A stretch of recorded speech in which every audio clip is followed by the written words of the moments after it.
Ms. Geraldo Garcia, and I'm the Dean Manager for Humanities High School.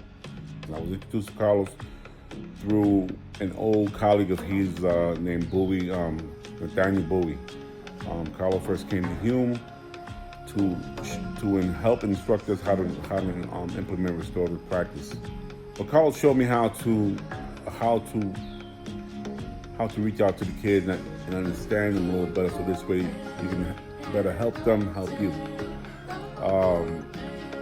An example I have with Carlos instructions, I had a few students that were going through some changes, and I had another student who already went through some changes, and he kind of like was able to tell these kids the outcome of those changes they were making. It was clutch because the kids actually learned, they actually heard the other kid out. They understood him, he was a popular kid, so it kind of helped them realize what they were doing was wrong, and they were able to connect. It's something where you have to get the whole staff involved, and it's getting a lot better because people are starting to understand it's just not about suspension, it's not about discipline, it's not about, it's about understanding your student and understanding what plights that they go through on a daily basis and why they make the decisions they make. So it's a growing process, but it's starting to unfold in a better way to better help our school. It's starting to actually see like a growth in the students, and especially these students that were problematic at one time, and how they realized that they're important also, and that they're all needed.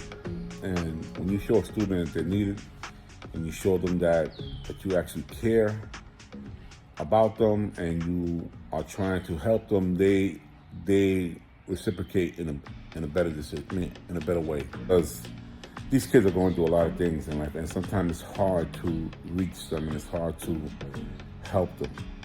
And in order for a student to be successful, they must be, empowered. And restorative practice empowers the children, even if they make mistakes. Those mistakes are not forever mistakes. It helps them to realize that, hey, it was a mistake. The 4 years of high school, for me, is a learning ground for students to actually become better people. And this is where they're supposed to make their mistakes. So we are there to teach them, to help them, work them through it.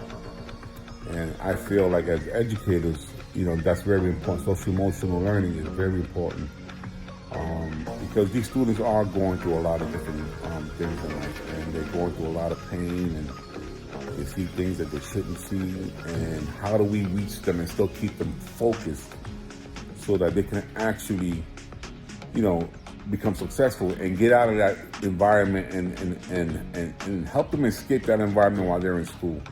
So school, to me, and this restorative practice curriculum is clutch, and it's key to the success of students dealing with social emotional problems and actually still staying focused to be successful.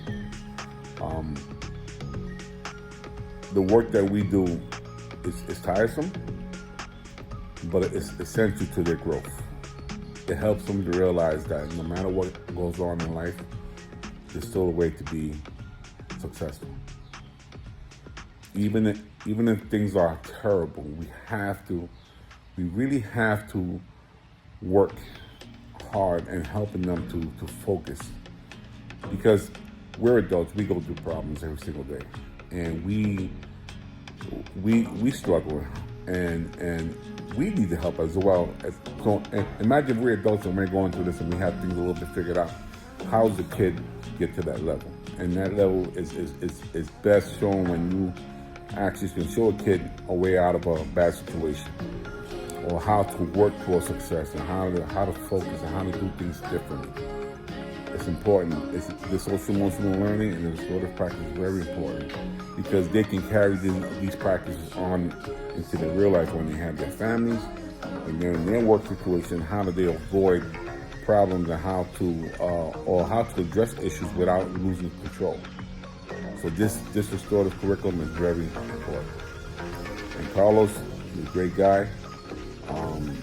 He shared his story and his life, and that vulnerability that he showed to people And him being the type of guy that he is, very well put together, very good image, it shows kids like, you know what, there's a way out of things. And he shows kids how to be vulnerable and how to understand what their problems are. And he has definitely put something together strong, put something together that is worth it. So folks, if you choose to bring Carlos in your school, you will not be upset. He's well spoken, very calm, very well mannered, and he actually knows how to reach out to these kids and to the adults. Thank you very much. This is Jerry Garcia, the manager of Humanities. Much success to you, Carlos. Thank you.